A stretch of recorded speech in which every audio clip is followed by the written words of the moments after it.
আসসালামু আলাইকুম বন্ধুরা, সবাই কেমন আছেন? আমার প্রতিদিনের সকালে ডিউটি ছেলেকে স্কুলে দিয়ে আসা। এখন ছেলেকে নিয়ে যাচ্ছি স্কুলে।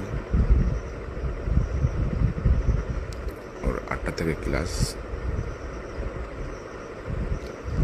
আর এখন আছে লাইব্রেরি বাজার, পুলিশ লাইন রোড। এটা হলো সকালের মুহূর্ত।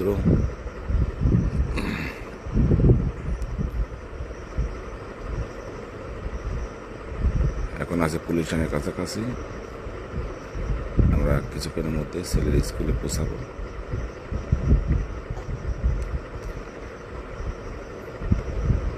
আমার প্রতিদিনের ডিউটি ছেলেকে স্কুলে নিয়ে যাওয়া সকাল সকালে। সবাই দোয়া করবেন ছেলের জন্য। এটা হলো আপনার 0 পয়েন্ট শাপলা চত্বর। আসসালামু আলাইকুম বন্ধুরা, সবাই ভালো থাকবেন। শুভ সকাল।